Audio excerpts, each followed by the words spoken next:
Welcome back to the Get a Grip on Lighting podcast. On today's show, I am putting in a live stream that I did with Eric Teacher of STL Lighting Group here in Toronto. It is in the context of being live from the Canada Light Expo, but I really appreciated my conversation with Eric, and so I decided to release it as, I picked it of all the podcasts or all the live streams that we did at Canada Light Expo. I picked this one to go out on the Monday following it. So the Canada Light Expo was just last week. Before we get to that conversation, I want you to go to SATCO. Go to SATCO, SATCO. Rather than pick a product about SATCO, which they have thousands of great products, I want to tell you guys about the balance between LED and legacy and how SATCO is perfectly walking this high wire down the middle and not abandoning product lines. They're not just saying no more, but they're moving away and they're really balancing their product line as we move forward. And my hat's off to the company, the way it's managed, and the stock and the price is so good. So check them out. Go to satco.com and, of course, the National Association of Innovative Lighting Distributors. Go to naild.org. And let's not forget about Light Fair. That's right, Light Fair. I just got back from Canada Light Expo, and a lot of the time there, I was talking about who's going to Light Fair in Vegas, and what I heard is that everybody is. So right now, you got Eric Teacher on the Get a Grip on Lighting podcast. Welcome back to Get a Grip on Lighting here at the Canada Light Expo 2024. It is my great pleasure to have Eric Teacher of STL Lighting join me. Welcome to the live stream, Eric. Thanks very much. So tell us quickly, just STL Lighting. You guys are an agency, correct? Mm-hmm.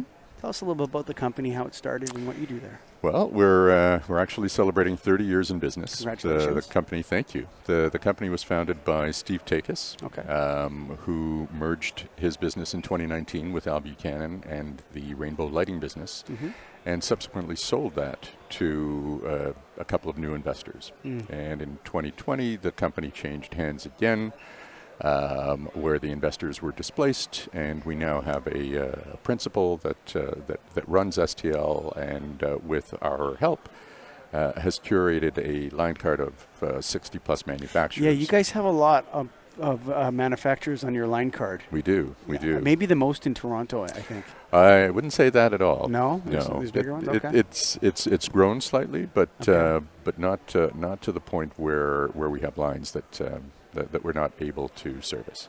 So it's about supporting the lines, is what you're saying. It really is. Yeah. It really is. Sometimes we have these conversations like, what's the difference between a good agent and a bad agent?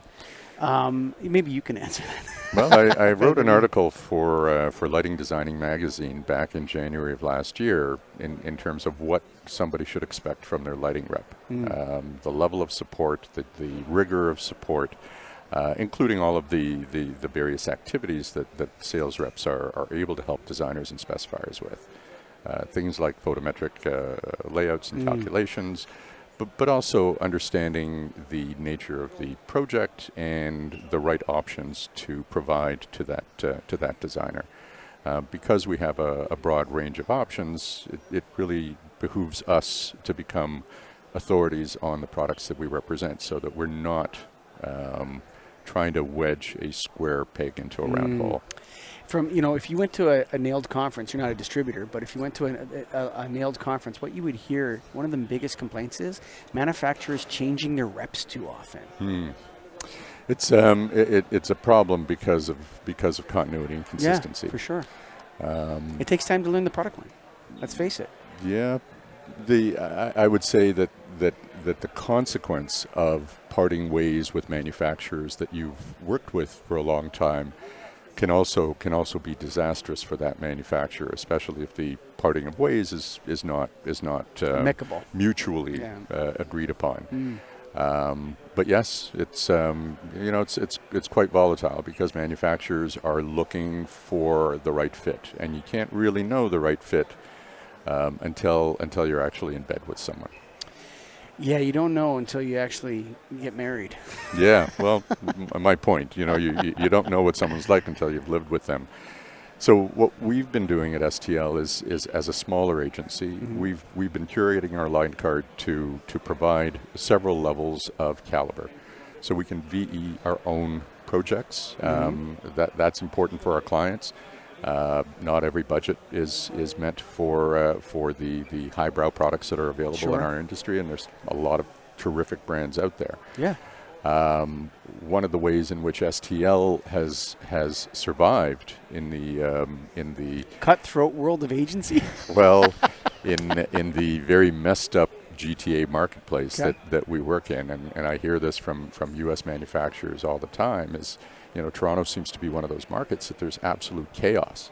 Because there are more agencies, more and more, Sure.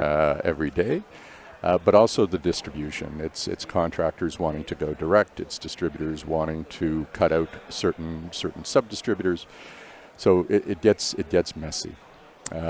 We have sort of done different things to help with the agency business, and that is by representing component lines such as Citizen, Tridonic, and Zaccato. We've created a revenue stream that allows us to bid projects more competitively. Several of our existing partners and former manufacturing partners are here at the show. So I was pleased that that the Toronto marketplace is getting exposure finally to a local lighting trade show. You know what? I was so excited when I heard about it. To be honest with you, I think a lot of people. You're talking about the manufacturers, the Toronto market. I think that the U.S. manufacturers are not aware of how enormous Ontario's economy actually is. It's a big economy on the world, Toronto is a major economic hub. Well, Toronto is considered to be the fourth largest market in North America. Yeah, Houston, LA, and New York, I think. Yeah, I think Chicago is somewhere in there as well. I think in I think terms we of passed architectural Chicago. market. We might have passed. I mean, I don't know about our architectural lighting. Who knows? Yeah. There's 251 cranes out there in Toronto proper, and yeah. only 51 in LA. That's impressive. Right, so there's a lot of construction going on here. Sure. So maybe it's just a much bigger market than people think it is, too. It is. It's a massive market, and that's why manufacturers tend to trade off partners, because everyone thinks they deserve more than they're getting. Right. So even if a manufacturer is thriving in Toronto, they're always looking for more, and the only way to get more is to connect with an agency that is maybe better connected. Relationships in our business matter a lot. I think it's all business. I think it's most, except for some online stuff like Amazon. When you're talking about it, knowledge work of any kind, relationships are important everywhere. For sure. I think, man. For sure. So Canada Light Expo 2024. Here we are. I'm super excited that Canada is getting its own show. I hope we can keep it. There's a lot of people that will remain unnamed that aren't here that I thought for sure would have supported this. Do you agree with that? I completely agree with that. The folks that didn't come to exhibit at Canada Light Expo include the biggest names in lighting. Yes. We just watched a presentation by Mark Lean where he talks about some of these very large companies who've been innovating lighting since forever, and they didn't come to support this show. It is a similar consequence of something that happened years ago when we had the IDEX show and the Canada Light Pavilion as part of that interior design show. And that worked for a number of years until the larger manufacturers started to simply not show up because it wasn't worth seeing the several thousand delegates that came through that show at the time. Canada Light Expo has I believe the executive team of the MEX exhibition people that organized this show really saw a gap in what was happening in the Canadian lighting marketplace with the absence of a show like this. Yeah. So it's long overdue. The pandemic is done. People want to reconnect. They want to be able to touch and feel product. That is why we've seen shows like Leducation thrive year after year. Of course. Because of their intimate nature, and certainly, having walked the show now at Canada Light Expo, it is intimate, but it is surprisingly broad. It is broad, yeah. The caliber of exhibitors and the way the booths are set up was much nicer than I expected. I expected more of a tabletop show, but the manufacturers that have come, they've brought their big booths and they've brought big setups, so it's definitely worth coming if you weren't planning to be here. Yeah, get down to Canada Light Expo. It's 14th, 15th. You can come tomorrow, the next day. Today's the 13th. You know, the other side that of support, I like it when a show like Nail does a trade show, Leducation, it's in the hotel you're staying at. Mm-hmm.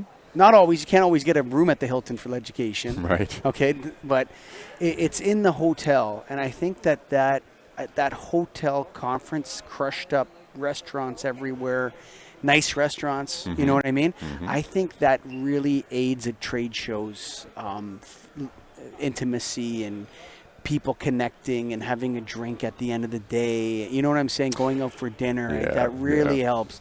When you're going to the convention center, it's like, where do we go from here? Right.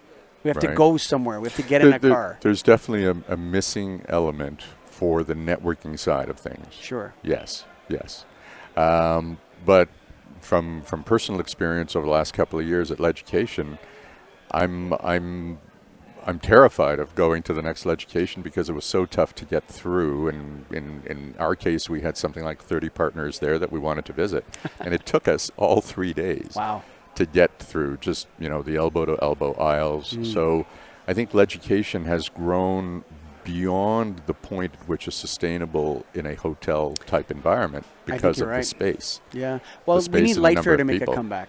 That would be amazing. So Light Fair's on in Vegas this year, Right. right? But Leducation and Light Fair are two totally different things. Very different. Very different. Leducation really did start with the tabletop, with the 8-foot table Sure. and a 10-foot booth, and you didn't have an edge over the next guy that was able to bring in a 100-foot by 100-foot island. Yeah. It Light Fair got out of control for a bit there, though. It did. It did. But in many ways, Leducation has started to depart from that. People are bringing in bigger exhibits, and now they're buying up 20 and 30 feet of booths so that they can really make that splash. A show like Canada Light Expo allows for that opportunity, Sure. and it's local. I mean, I know a lot of folks that will never make it down to Leducation that should be there. Sure. But I think But it's also a very expensive place to go. But in New York City's hard to get into. I mean, sometimes you sit in a cab for 2 hours or Yeah. Uber for 2 hours Yeah. from JFK to the Hilton. That's it.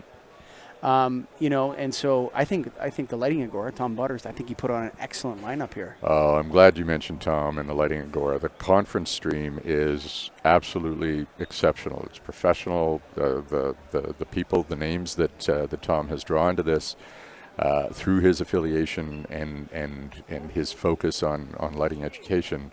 I don't think that there is a better conference track that I've seen at any of the larger shows. So if for no other reason, come and see one of the seminars, which are professionally put together. The facility is great. The stage that was set up for the seminars is almost entirely quiet away from the show. Mm-hmm. So really conducive to getting that information. And the 60 chairs were full. We had standing room only at the last presentation I was at. Yeah, it was packed. Yeah. The last one was packed. Yeah. So really good education sessions. And like I said, if you weren't planning on being here, it's foolish not to. If it's you're the in Southern International Center, Ontario, parking's free. yeah. There's so many advantages. That's a great point. Yeah, it's a great point. If you're in Southern Ontario, why not come down here? You can sign in right at the gate. You can you don't even have to register Registration online. on site. It Come doesn't to the cost any internet. extra. Yeah, just come on down, check it out, see the great sessions, meet all the great people. Any final words for the audience out there, Eric? Please support this show. Yes, I agree. The only way that we're going to get some of those bigger names, some of those name brand manufacturers to come to the 2025 edition of Canada Light Expo is by understanding that those folks weren't there because they didn't realize the opportunity that they were missing out on. And I came out to see what the show is going to be all about. I happened to relish the education portion, so I would be here regardless. But looking around at the show, it's worth coming to. It's worth coming. Canada Light Expo International Center here in Mississauga. And this is Get a Grip on Lighting. I've been with Eric Teacher from STL Lighting. Thank you for listening and watching. I want you to go to satco.com, the gangsters, walking the high wire of lighting, balancing the needs of legacy and the needs of LED. What a great company. Go to satco.com. I'd also like to thank the National Association of Innovative Lighting Distributors, who presents this show. Your crucial shield. If you have light bulbs in a warehouse, you got to get into Nailed. And then also, Light Fair. Don't be a loser. Everybody's going to Light Fair in Vegas, buddy. Let's go. Sign up. Come on now. We're all going to be there. We're all going to have a great time. We're going to bring a beautiful trade show back to North America, the North American-wide Light Fair. This side of it's a worldwide show, really, but it's really our show here in America and Canada. So come on down to Light Fair. And, of course, Eric Teacher, thank you for being a guest on the live stream with me at Canada Light Expo. And I hope to see you at Light Fair. Thanks, Eric. Bye for now.